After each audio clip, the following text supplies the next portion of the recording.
Bonjour, donc la suite du tuto sur les puissances 4, la partie numéro 2. Alors la dernière fois on en était resté là-dessus, on a modélisé un peu la structure. Alors on avait vu sur les explications au début que par la suite on risquait de modifier un peu l'échelle. Ça on verra ça dès qu'on va faire les jetons. On va juste terminer cette structure, on va lui faire deux petits pieds de façon à ce qu'elle tienne bien. Lui faire une table de façon à ce que quand on mette les jetons, s'il y en a qui tombent à côté, qu'on puisse les récupérer.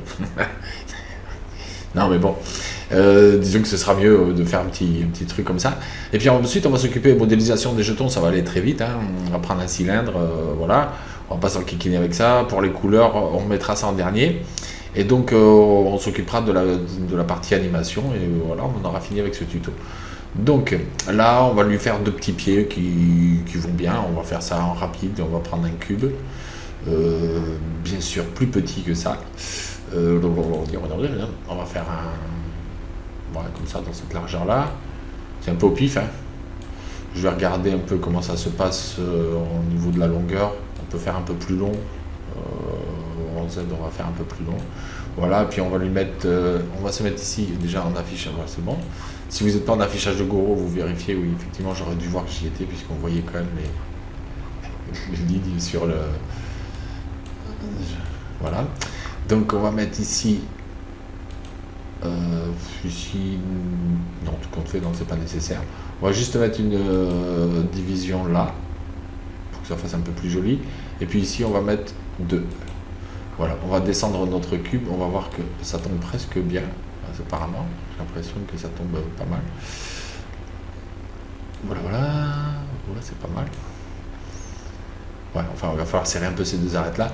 On va refaire ça de suite. C'est du vite fait, hein. Là, pour les pieds, c'est du rapide. On va donc convertir notre cube en éditable en appuyant ici. Voilà. Section par arête, section par boucle ici, plus simplement comme ça. Voilà, ces deux boucles-là, ici et ici. Si je veux bien le prendre, évidemment. Voilà, merci. Il est un peu capricieux aujourd'hui, on dirait. Peut-être pas falloir. Je vais me mettre sur une vue latérale. Comme ça, on n'aura pas de déformation due aux échelles. On va juste aller chercher ça pour le faire correspondre à quelque chose près, hein, à notre structure. Voilà, je pense que là on est bon. Si je monte un peu l'objet,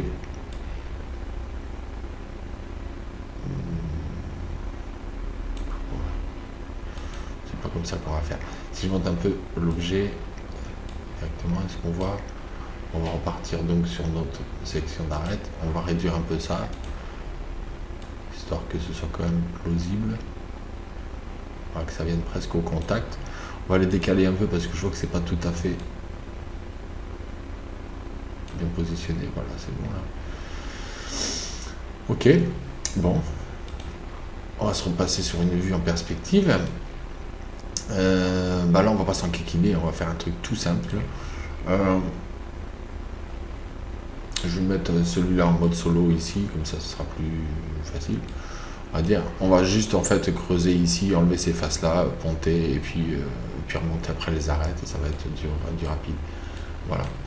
Alors, on va aller supprimer ces faces-ci ici. Alors avec la touche Shift appuyé pour sélectionner, rajouter les sélections. Ensuite, une fois qu'elles sont sélectionnées, supprime. Voilà, tout bon. Maintenant, on va avec l'outil ponté, c'est du rapide, hein. On a dit qu'on allait faire des pièces rapides. Avec l'outil ponté, on va se mettre en sélection par arête ici. Voilà, on va désélectionner toutes ces arêtes là. On va reprendre ici.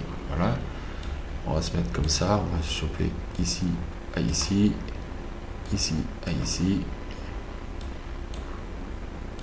ici à ici. Voilà, hop, chose qui est faite. Maintenant, en sélection par arête, on va sélectionner s'il veut bien.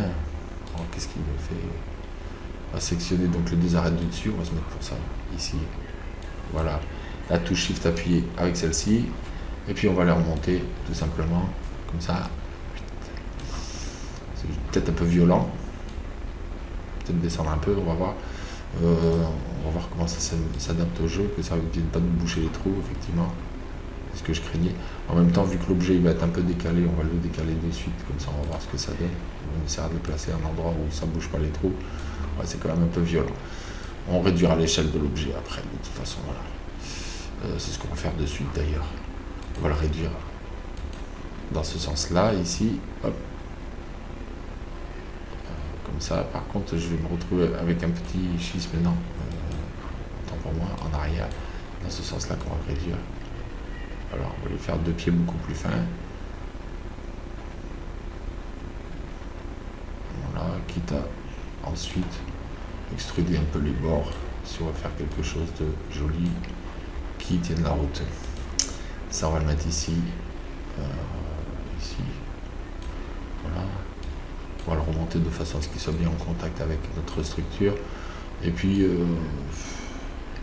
ces bords-là, ici, on va pouvoir les élargir un peu tout simplement, de façon à lui donner une assise, un peu plus d'aplomb.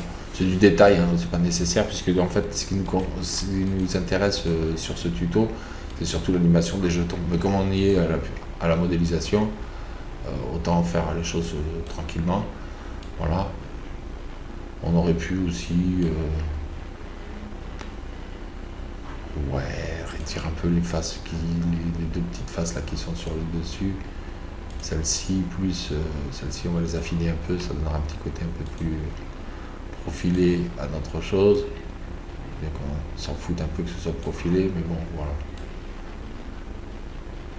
Bon, je fais pas de biseau, c'est pas utile. Vous pouvez biseauter les angles si vous voulez, ça accrochera mieux la lumière pour le rendu.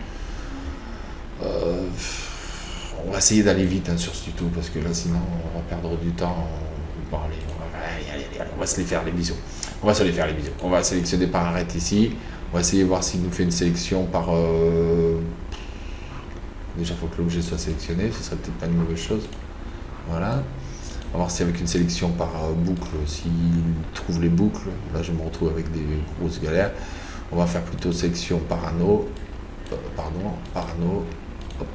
Hop, ici, comme ça on va trouver celle-ci.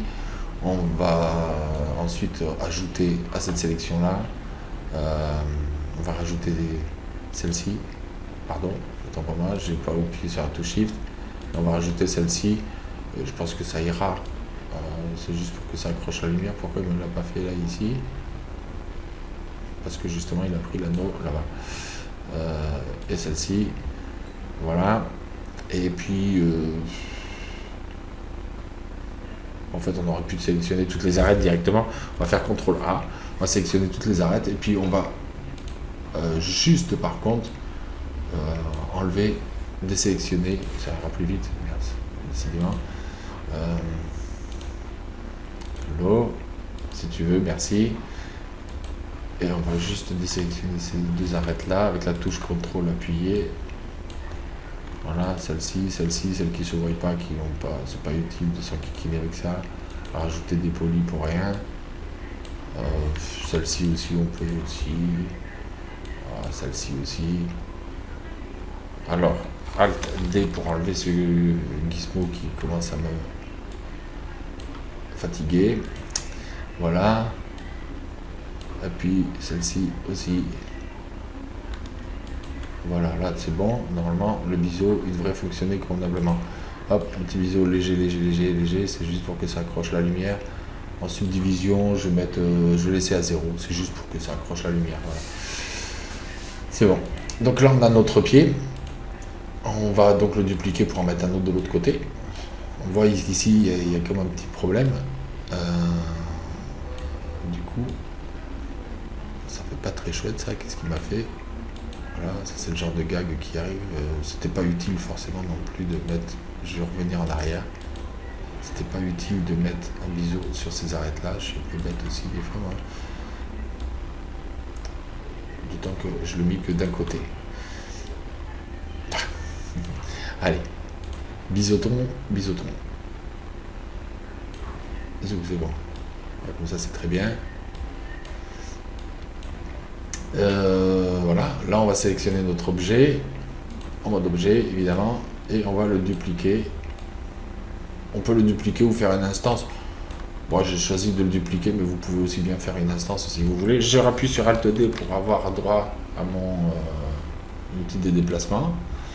Et puis je vais le placer celui-ci symétriquement à l'autre, c'est facile puisque on a des trous pour se faire. Et bon là, on a notre plaque, notre structure de jeu qui est faite. Voilà. On va peut-être faire un plan aussi qui va nous servir de table. On va le mettre comme ça. On va l'agrandir beaucoup. Hop. Évidemment, les dimensions ne sont pas réalistes. Alors, dans la mesure du possible, quand même, pour tout ce qui est simulation, c'est quand même beaucoup mieux de travailler avec des dimensions réalistes. Parce que les comportements sont plus réalistes, justement, quoi. Là, on est parti sur quelque chose, un trou de base qui n'était pas aux bonnes dimensions. Les comportements, là, sur du simple chute, comme ça va. Mais c'est vrai que le mieux, c'est quand même de partir sur des dimensions qui soient réalistes. C'est-à-dire que si la structure de jeu fait 30 cm sur 30, de se tenir à ça, on aura de meilleurs comportements après. Et surtout pour les rendus, quand vous faites des rendus juste AR, c'est-à-dire, c'est une petite astuce aussi, quand vous êtes en rendu complet, donc dit AR, vous verrez peut-être ces abréviations AR. C'est un truc, mais dès que vous allez passer en caméra physique, dès que vous allez aller chercher des rendus en caméra physique, pour tout ce qui est gestion des lumières, profondeur de champ et tout, si vous n'avez pas des dimensions réelles, vous aurez beaucoup de mal à régler vos paramétrages. Voilà, donc là on a notre structure de base. On va s'occuper maintenant de nos jetons. C'est parti, on y va, un petit cylindre. On va le mettre en plus Z pour qu'il soit déjà bien orienté. 36, c'est pas forcément la peine, on va aller à, je pense que 22, 23, 24, ce serait largement suffisant. On va passer sur une vue du dessus pour faire en sorte que la dimension en épaisseur, elle soit bonne. Parce que là, on voit qu'il déplace du jeu, il risque pas de pouvoir rentrer un jour dedans. Voilà, on va grossir un peu notre vue du dessus, on va se rapprocher largement, comme ça on voit bien. Là, on est sur la hauteur, hein. On va juste le placer, de toute façon c'est le cloneur qu'on placera après. Là on prend juste pour les dimensions, donc j'essaie de le placer à peu près comme il faut. C'est pour pouvoir avoir la bonne dimension. On voit que là il y a des petits bords arrondis, donc à éviter, si vous avez ce genre de petits bords à l'intérieur, que votre jeton il touche ça. Alors moi je vais choisir de le faire plus fin pour qu'il se cale entre et éviter justement les comportements un peu hasardeux qui pourraient arriver. Donc je vais faire une hauteur plus petite, je vais faire un jeton comme ça qui rentre. On va voir s'il passe bien entre les trucs. Ouais, c'est bon. Voilà, en diamètre, je vais augmenter un peu le diamètre, je vais le mettre à 52, pousse à 53. On aura intérêt d'être précis là. Donc on va le pousser à 53. Alors si vous avez fait les dimensions, si on se retrouve avec les mêmes dimensions, tant mieux, sinon vous aurez peut-être d'autres dimensions. Mais bon, on est là surtout pour le principe. Alors, ce jeton, on va le mettre en éditable. On va déjà sélectionner les points, faire un CTRL A pour les points et optimiser pour souder les couvercles à notre contour, parce que sinon ils ne seront pas solidarisés. C'est une habitude à prendre, même si là ça n'a pas trop d'importance, mais c'est quand même pas mal de le faire. Et donc ce pion là, il va plus nous servir, si ce n'est que on va le mettre dans un cloneur. C'est après avec le cloneur qu'on va jouer. Alors on va mettre ça dans un cloneur. Le cloneur, par défaut, il nous fait un clone dans le sens des Y verticales. Ça tombe bien, c'est justement ce qu'on veut, parce qu'on va voir qu'on va pas faire. On avait vu pour les méthodes tous ensemble sur une répartition grille, mais tous tomber en même temps. Nous, ce qui nous intéresse, c'est d'animer un peu plus comme si c'était une partie, que les jetons, je rappelle un peu le truc, que les jetons ils tombent où on veut. Ça peut être là, après ici, après deux fois dans la même colonne, ça dépend. Et donc c'est de faire une simulation qui soit un peu plus réaliste. Donc ce qui nous intéresse, c'est justement qu'il soit dans le sens vertical, donc sur l'axe des Y. On va augmenter le nombre à 20. On va faire sur 20, je vous garantis pas que le tuto, on attendra que les 20 jetons soient tombés, mais enfin ça nous donnera une idée de la chose. Et puis on va les séparer légèrement, pour qu'il y ait quand même la place d'avoir un petit battement, voilà, comme ça. Bon, donc là on se retrouve avec une fenêtre un peu différente parce qu'il y a eu quelques petits bugs. J'en ai profité pour faire 2-3 essais parce qu'il y avait des choses qui ne fonctionnaient pas terriblement bien. Donc on reprend là où on en était. Donc là on a notre plan de jeu. On a fait une petite table, c'est un plan, voilà, avec notre cloneur. Nos jetons sont donc dans le cloneur. Jusqu'à là tout va bien. On a mis notre structure à l'échelle et maintenant ce qu'on va faire, on va s'occuper de faire l'animation. Alors pour l'animation, on a vu plusieurs choses dans l'explication du premier tuto et maintenant on va voir celle que j'ai retenue parce que ça semble être encore le plus pratique, on va dire. Bon, je ne vous garantis pas de le faire sur les 20 jetons parce que ça risque d'être très long, mais le principe, une fois compris, il ira très bien. Alors après, ce sera à vous de réfléchir comment vous jouez à la puissance 4 parce que pour le moment on travaille sur un cloneur, mais après ce qu'on fera c'est qu'on éditera ce cloneur là et chaque pion faudra leur donner une couleur rouge et jaune alternativement. On aurait pu le faire avec le cloneur via le matériau multi, mais c'est un peu aléatoire, donc autant éditer et puis prendre un pion sur deux, le mettre en jaune et en rouge et puis après de voir, on pourrait le faire déjà si vous voulez. On va faire comme ça, on va éditer le cloneur directement, on va se retrouver donc avec 20 jetons ici et on va créer deux matériaux. S'il veut bien s'activer un peu parce que là il est quand même un peu long. Alors il y avait ce matériau là, on va le faire rouge. Il y avait la solution de béquer l'animation, mais on va faire un peu plus simple. On va surtout faire un clip de mouvement sur notre automatisme en fait qui va nous servir à faire tomber les jetons. Donc voilà, un rouge, un jaune. Les jetons, je me suis pas compliqué pour modéliser, hein, mais on peut très bien se compliquer, faire un peu sur le modèle qui était présenté là. J'avais laissé des divisions en couvercle et puis j'avais extrudé un peu en escalier si on veut, ça fait creuser un peu le chose. Donc là on a un pion sur deux, donc ce qu'on va faire, on va sélectionner donc un pion sur deux, on va pas s'enquiquiner, on va sélectionner sur la liste ici. Alors on va faire un pion sur deux, en appuyant sur la touche CTRL, 2, 3, 4, 5, 6, 7, 8, 9 et 10. Donc là, vous ne mettez pas les matériaux là-dessus, vous allez les mettre sur votre vue. Vous inversez donc la sélection ici, vous pouvez très bien faire intervertir s'il veut bien. Non, il n'intervertira pas la sélection puisque ce sont des objets différents. Donc maintenant, vous prenez à partir de celui-là, 1, 2, 3, 4, 5, 6, 7, 8, 9 et 10. Vous mettez le matériau jaune dessus. Voilà, vous avez vos jetons qui sont faits. On ne le fera pas sur tous. Disons que voilà. Là, vous nommez ça jeton, comme ça c'est plus vite fait. Hop, voilà. Là, on a nos jetons et maintenant, on va s'occuper de déplacer ceci, le neutre, qui sont tous mis dans un neutre puisque notre outil cloneur est devenu neutre et ça tombe très bien parce que comme ça, il nous prend tout un groupe. Comme ça, on pourra déplacer au fur et à mesure, si on veut, l'axe de symétrie.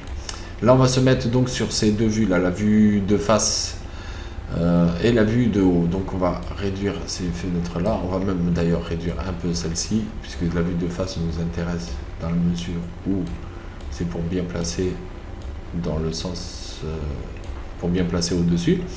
Et puis ici, ça va nous intéresser justement de savoir. Alors donc on commence ici. Ici le problème qu'il y a, c'est qu'on n'a pas les couleurs. Alors on va mettre un petit affichage en ombrage de gourou, comme ça on verra les couleurs pour pouvoir faire alternativement rouge et jaune. Et puis maintenant, on va créer notre plan. Ça c'est notre table, donc on va la nommer table pour éviter de confondre avec l'autre plan qui nous servira d'automatisme. Voilà. On va créer un plan qu'on va mettre aux dimensions du jeu dans l'axe des Y, ou du moins plus large. Par contre, dans l'axe Z, on va le réduire fortement. Voilà, de façon à ne pas avoir où on peut l'agrandir un peu pour limiter les déplacements. Et on va le sortir de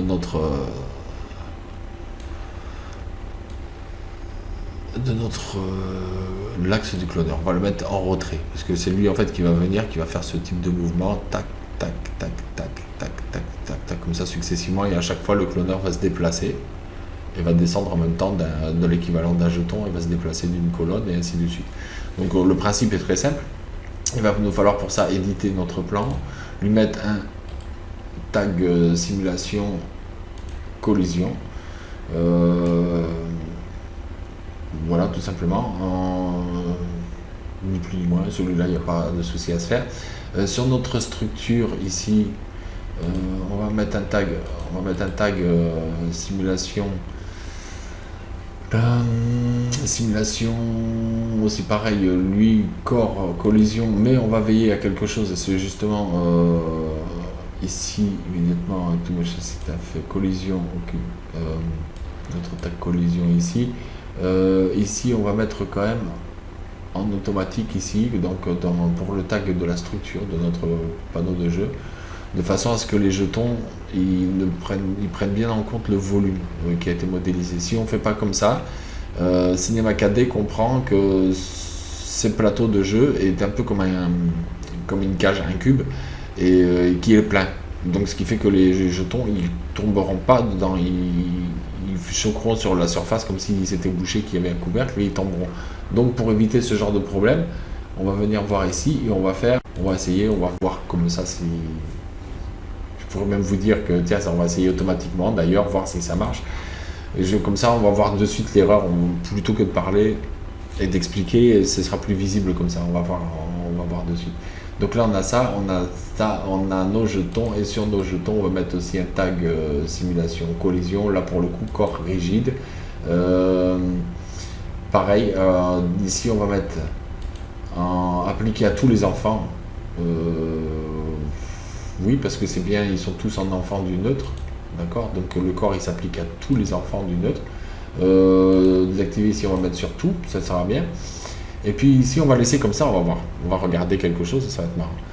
Là si on fait comme ça, on voit que les pions, si je vais essayer de se mettre sur cette vue là pour sélectionner le truc, et on voit que les pions là, voilà, ils tombent, ils entrechoquent bien entre eux. En revanche, bon là ils passent à travers la table, mais ils ne sont pas rentrés dedans. Alors c'est pas parce que c'est trop petit, c'est justement parce que je vous expliquais, c'est qu'il ne prend pas en compte le maillage. Donc là déjà sur la table, on va mettre une simulation aussi corps collision. Voilà. Par définitive ici il est désactivé, vous le laissez désactiver. Il est activé, c'est-à-dire il est activé en collision d'un autre objet, mais vous laissez ici désactiver sa propriété. Parce que si vous activez ici, la table va tomber. Elle va subir la gravité. Donc l'effet collision est activé, mais l'effet gravité ne l'est pas. Voilà, c'est bien dans le cadre des dynamiques, donc on fait bien attention. La collision est activée, la dynamique, donc la gravité, tout ça n'est pas activé. Là, on va refaire un petit essai, vous allez voir que du coup les pions vont rester sur la table, voilà. Mais bon, on ne rentre toujours pas dedans. Alors, pourquoi? Parce que justement, c'est ce que j'expliquais, c'est que sur notre structure ici, notre tag ici de la structure, on a dans collision ici, c'est en automatique. Et automatiquement, Cinema 4D crée une cage, en fait, de la forme de l'objet, et ne prend pas en compte les trous, prend en compte fait une cage primitive dans un cube, un carré, et dit voilà, cet objet-là, il rentre dans ce cube-là. Et puis, s'il y a des trous, s'il y a quelque chose, il ne tiendra pas en compte, parce que dans la dynamique... Alors, on va essayer avec maillage statique, pour voir ce que ça donne. Là, avec maillage statique, ça marche sans aucun problème. Et avec maillage en déplacement aussi, sauf que là, en l'occurrence, il est statique, donc effectivement, on va le mettre plutôt en statique. Donc là, on voit que le problème est résolu. Maintenant, notre plan, ça c'est la table, ça je vais l'appeler automatisme, je sais pas, en fait, je vais l'appeler... ouais, auto, hein, on va abréger un peu, voilà. Notre auto ici, on va l'animer juste sur une séquence, on va dire on va essayer de prendre un compte rond, ce sera plus simple, on va prendre sur 50 frames, on va l'animer sur une séquence de 2 secondes, mais ce sera beaucoup plus simple. Je peux faire sur une seconde, remarque sur 25 frames, mais ça va être un peu court. On va faire sur 50, allez, on va faire sur 50, comme ça en plus il y a 1, 2, ouais, ça ira. Alors, sur 50, donc notre petit plan de collision, il est ici, on va le voir un peu mieux comme ça, de ce côté-là, on n'a pas forcément besoin de le mettre aussi loin non plus, hein. On va dire ici, ça ira très bien. On va lui mettre une première clé d'animation ici pour déterminer que à l'image 0, c'est sa place. À l'image 20, ah oui, là, par contre, là, c'est effectivement là, parce que si je laisse comme ça, les pions vont tomber tous ensemble. On va voir ça. Voilà, les pions tombent, on les voit ici, parce que c'est la fenêtre qui est activée. Alors, ne pas oublier, là, parce que moi j'oublie, je dis qu'il ne faut pas le faire, mais ne pas oublier, sur ce tag dynamique ici, appliqué à tous, automatique, machin. Par contre, sur la dynamique, ici, c'est pas immédiat. C'est-à-dire que ça ne se met pas en marche, la dynamique se met pas en marche immédiatement. Elle se met en marche sur une collision. Donc, on va aller chercher ici sur collision. C'est-à-dire que tant qu'il n'y a pas de collision, rien ne tombe. Voilà, vous pouvez rester comme ça. En revanche, dès que quelque chose va venir toucher le pion va bouger dans le sens qui sera percuté. Là, en l'occurrence, nous, ce qui nous intéresse, c'est qu'il bouge dans ce sens-là vertical. Donc, on va venir le percuter verticalement. Alors, on reprend donc notre plan automac. Il est ici. À 0, il est là. On va aller à l'image 12, 13, 15, comme vous voulez. C'est pas grave de toute façon. On va donc le bouger ici, comme ça, de façon à ce qu'il vienne bien, qu'il dépasse bien ici pour être plus sûr. Voilà, on va aller environ ici, on va faire comme ça. Et on va le faire bien pénétrer ici, qu'il n'y ait pas de souci. Alors, plus il va pénétrer, plus le jeton risque de partir fort. Donc on fait pénétrer, mais modérément quand même, parce que si on le fait pénétrer jusqu'à la moitié en une fraction de seconde, donc le pion va aller très vite, très fort, et autant il rentrera pas dans le jeu parce que ça va provoquer, il suffit qu'il touche un petit bord pour qu'il rebondisse ailleurs. Donc c'est pas l'effet qu'on désire obtenir. Là on va aller à l'image 43 par exemple, le remonter sur son axe, voilà, faire une clé d'animation, et puis maintenant on va aller à l'image 50 directement, voilà, et on va aller le reculer de façon à ce qu'il sorte bien du champ, qu'il soit plus en contact avec les jetons quand ils descendront. Voilà, donc là on a notre mouvement. On va contrôler maintenant que effectivement la dynamique marche bien, fonctionne bien avec le pion. On va prendre cette vue là. Voilà, ça fonctionne bien, c'est bien sur la collision que ça fonctionne. Les autres pions ne tombent pas, donc c'est juste ce qu'on veut. Maintenant, vous avez compris le principe. On va se contenter de ces clés-là, les avoir en boucle sur toute la timeline, et entre chaque passage, on va laisser, mettons, 25 images entre chaque, ou 50 images, comme ça fera 50, 100, 150, ce sera plus simple à voir, à calculer. Pour donner l'exemple, ça évitera les problèmes qu'on pourrait avoir des fois si on ne tombe pas sur des comptes carrés, genre 43 images et puis 23, 26 de l'autre côté. Au bout d'un moment, quand il va y avoir beaucoup de frames, on ne saura plus exactement où est-ce qu'il faut animer notre de jetons, parce que quand on fait l'animation, on ne verra pas forcément les clés de notre automate. Donc ce sera difficile de se caler. Le mieux, c'est de prendre un chiffre qui tombe bien, et puis comme ça, il n'y a pas de souci. Donc là on se retrouve avec notre auto. Notre auto, ce qu'on va faire pour avoir une animation en boucle tout au long de l'animation, là je me suis mis sur 500 frames, hein, donc ça vous connaissez comment faire. On va aller sur animer, on va aller chercher ici, donc animer, hein, clip de mouvement. Alors il me demande, moi il est déjà créé une séquence de mouvement, oui. Conformer les expressions, non, il n'y a pas d'expression. Supprimer l'animation incluse, oui. J'aimerais bien qu'il me supprime justement ces clés après, puisqu'on ne les voit plus, on s'en fout. Créer une image, non. Position, oui, c'est justement les positions. Alors vous, par défaut, vous aurez peut-être échelle, rotation, machin, enfin il faut que vous l'ayez comme ça. Paramètres, d'ailleurs, non plus, puisque c'est juste une position qu'on a. Donc voilà, c'est pas la peine. On voit bien qu'ici, il a bien compté que notre animation se joue de 0 à 50 frames, il n'y a pas de souci. Et donc là, normalement, il va nous créer un petit tag sur notre auto. Voilà, il nous a bien supprimé nos clés d'animation, et ici on a bien notre tag. Donc ça, maintenant, ça c'est notre tag d'automatisme. Alors on va passer sur tous les paramètres d'ici. Nous, ce qui nous intéresse principalement, c'est d'aller ici sélectionner notre auto, d'aller nous mettre sur la fenêtre de ligne temporelle qui se trouve si je la retrouve là, voilà. Donc sur notre fenêtre de ligne temporelle, source de mouvement plan, source auto, je vois pas trop ce qu'il m'a fait, mais bon, on va vite le savoir. On va réduire un peu tout ça pour y voir plus clair. Voilà, voilà.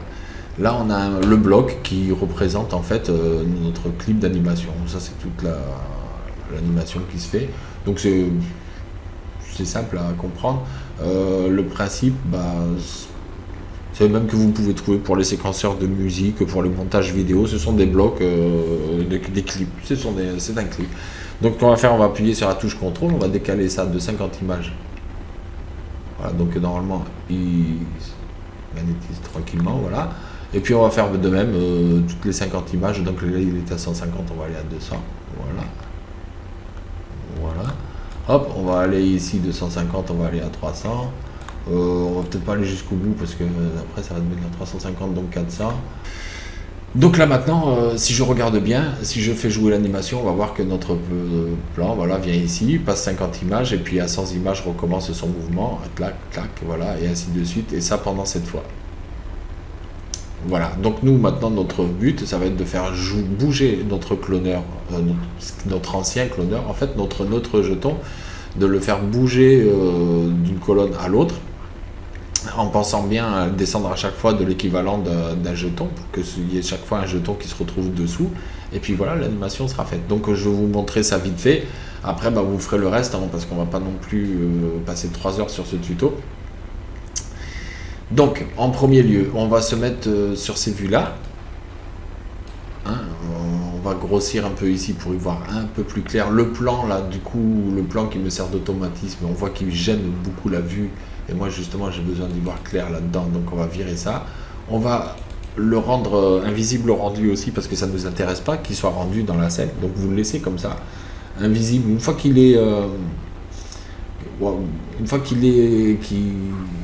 que l'animation est faite, vous n'avez plus besoin de le voir. Vous vous basez sur le nombre d'images, 50, 100, 150, etc. Et puis voilà, et puis après il n'y a plus vraiment de soucis, quoi. Donc là on va se mettre comme ça ici.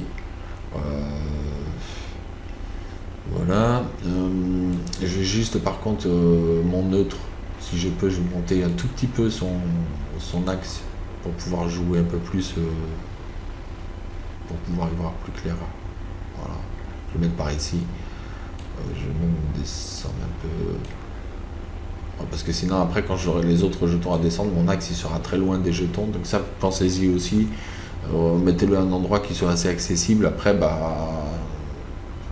Vous pouvez aussi éventuellement noter de l'écart et de rentrer les valeurs après à la main numérique directement ici. Ça peut être sympa aussi. C'est peut-être même plus simple. Nous, on va le faire manuellement. Voilà, comme ça, pour bien comprendre le principe. Alors là, on voit que notre cloneur, j'y tiens mon cloneur, notre objet neutre n'est pas tout à fait calé. Ah oui, voilà, voilà, faut que je le laisse quand même au centre. Donc là, on vérifie bien qu'on n'est plus collé ici. Hop, voilà, on va bien caler de façon à ce que nos jetons ne touchent pas les bords. Voilà, on voit bien que pour éviter tout rebond non voulu. On va faire une première clé d'animation ici. On a vu donc notre petite chose. Il y a déjà un pion qui est là, donc c'est celui-là qui tombera en premier. Ok.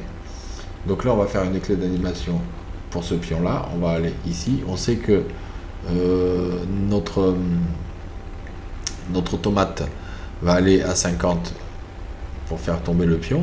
Donc à 52, on peut commencer. On va le laisser ici pour bien que le cloneur il bouge pas entre temps, tant que l'automate il est en mouvement, il faut surtout pas que vos jetons bougent parce que sinon il risque de s'entrechoquer. Là donc on a bien une image clé de façon à être garanti que ça ne bouge pas du tout. On peut aller une image plus loin après, ça peut aller très vite, hein. Et aller bouger notre groupe de jetons ici et le descendre d'un jeton ici. Voilà, faire une image clé. Là, on sait que à 50 jusqu'à 100, ça n'intervient pas. On peut déjà aller chercher, on sait très bien que là, voilà, ça va intervenir, mais que c'est à partir de 150 que on va être tranquille. Donc, à partir au-delà de 150, alors 152, 153, comme vous voulez, vous faites comme ça. vous allez une image plus loin, vous mettez toujours une image clé entre deux pour bien définir la position, que pendant tout ce laps de temps, votre groupe ne bouge pas, parce que sinon il rentrera et il va s'entrechoquer, et puis vous allez avoir des pions qui vont partir dans tous les sens. Donc là, on va faire comme ça. Ici, on va décaler, on va dire, tiens, on va aller jouer par ici, par exemple. Allez, ici, voilà. Je regarde bien, alors il faut bien quand même être sûr que ça touche pas les bords, hein, pour éviter les problèmes après. Voilà, on se cale bien son petit pion, c'est là où on perd du temps un peu. Voilà. Et le descendre encore de la valeur d'un jeton. Alors descendez pas trop bas, faites gaffe, si ça descend trop bas, ça n'arrivera pas à toucher. Et si ça descend trop près, quand votre automate va aller dans le sens comme ça, comme ceci là, dans ce sens là, et s'il effleure le jeton, il va du coup dévier sa trajectoire. Le jeton partira comme ça, il ne rentrera pas dans le jeu. Donc trouvez bien l'emplacement judicieux, c'était un peu au-dessous, mais de façon à ce que ce soit sûr qu'il ne touche pas, qu'il ne touche vraiment que verticalement, qu'il n'y ait aucun souci là-dessus. Là, on va faire donc une autre clé d'animation. On va aller par là, maintenant on sait que puis on va tomber, voilà, vous voyez, là il n'était pas très bien calé, mais il y va quand même. Voilà, là on sait que donc ça s'est fait ici jusqu'à 250. Alors au-delà de 250 à 251, vous remettez une clé d'animation pour vos jetons. Vous déplacez vos jetons, on va dire tiens maintenant le jaune il va jouer par-dessus celui-là, pourquoi pas. C'est là où c'est intéressant, c'est que justement vous pouvez jouer deux fois dans la même colonne en faisant comme ça. C'est pas comme en faisant avec le cloneur et puis les dynamiques, où tout tombe d'un coup, même si tout tombe dedans, qu'il y a juste un jeton qui passe. C'est pas pareil quoi. Je pense que là ça fait plus jeu. Voilà. Voilà qu'il y a comme un petit souci, peut-être, on verra ça. Donc là on voit que le jaune il devrait tomber. Voilà. Donc là on sait jusqu'à 350, il est là. Là on va remettre une clé d'animation. On va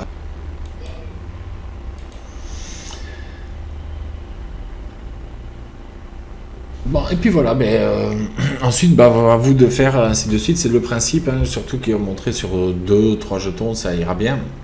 Je pense que là, on va en rester là pour ce tuto.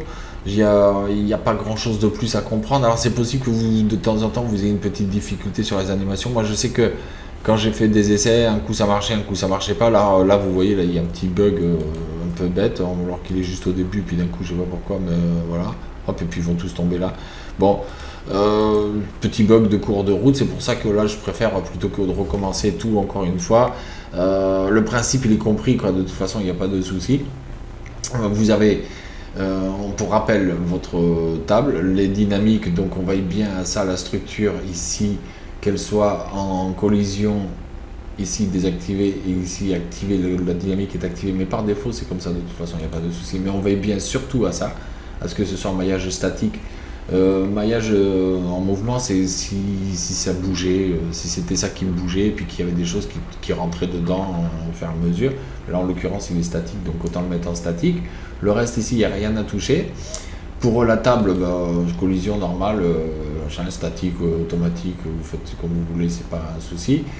Le tout c'est que justement la dynamique ici ne soit pas activée, sinon votre table elle tombe.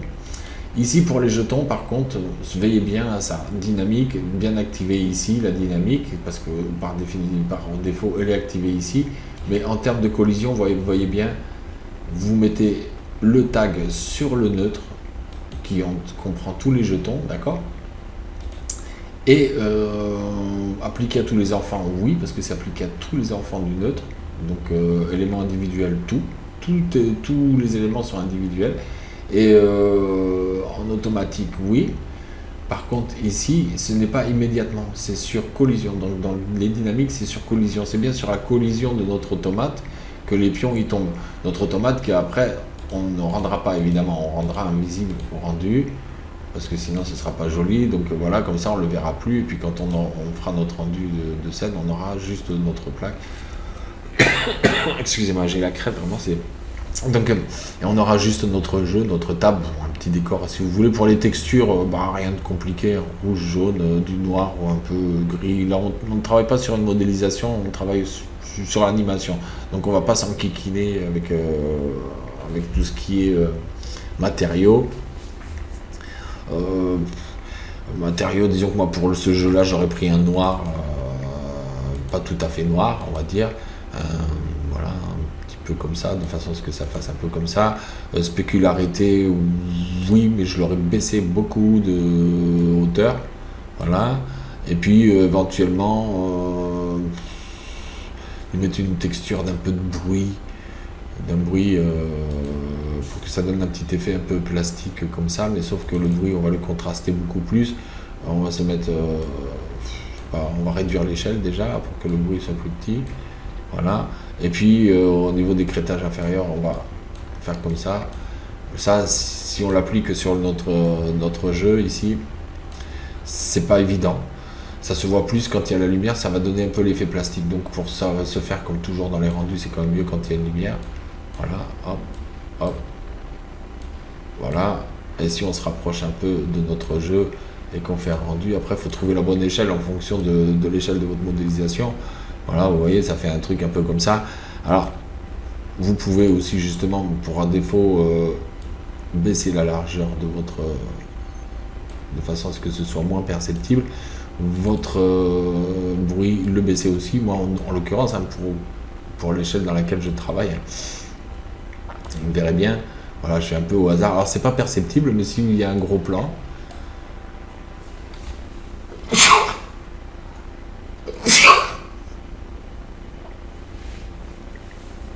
eh ben, ça se voit tout de suite mieux, quoi. Voilà. On va pas s'enquiquiner hein, là-dessus. Bon, là, l'hypernerve n'est pas activé, j'ai l'impression. Si, pourtant, la subdivision de surface est activée. Ah oui, c'est dans la vue. Si je fais un rendu dans la fenêtre, on a des jolis ronds. Et voilà, ça fait un petit côté plastique légèrement rugueux. En fonction de la lumière que vous aurez, les jetons, toujours pareil, à mettre un peu de biseau sur les arêtes, c'est pas mal non plus. On n'est pas sur la modélisation à proprement dire. Là, c'est modélisé, c'est surtout animé. On voit aussi ici que les pieds, là, ils sont pas au top. Donc notre structure, on peut la descendre aussi, comme on avait réduit les échelles. Pour le truc, il faut penser à la remettre au contact de ses pieds, voilà, ce qui ne changera rien de toute façon dans la dynamique. Si par malheur vous avez un petit souci, non, normalement ça ne changera rien dans la dynamique. Voilà. Donc, voilà, on en reste là. Hein. Je pense qu'il n'y a pas grand chose à dire de plus. On se verra prochainement pour un autre tuto qui est prévu de faire sur le Yeti, sur la façon dont j'avais fait le Yeti. Alors c'est un tuto qui est de FX Channel House, pardon, excusez-moi pour l'accent. Et donc lui il le fait juste comme ça avec un petit bonhomme, puis ils le font sur Cinema 4D. Il n'y a pas d'intégration, nous on verra un peu l'intégration parce qu'elle m'a posé un petit souci par rapport à ce que lui faisait, c'est que pour l'intégration, lui il travaille avec... pour accélérer le procédé, il travaillait avec un PLA. Et ensuite, moi j'avais des soucis pour faire le détourage, pour faire des masques, pour pouvoir travailler après en compositing. J'avais un souci avec les masques, donc on verra comment on résout ce petit problème-là. Ouais. Puisqu'évidemment, il ne prenait pas les masques, il prenait le masque du bonhomme, mais pas avec les cheveux. Enfin, du coup, les cheveux ne passaient pas dans le masque, c'était un peu chiant. Donc, j'ai une autre solution pour le compositing, donc on verra ça. Et puis, je vous donne rendez-vous très bientôt. Je vous remercie de m'avoir suivi. À plus!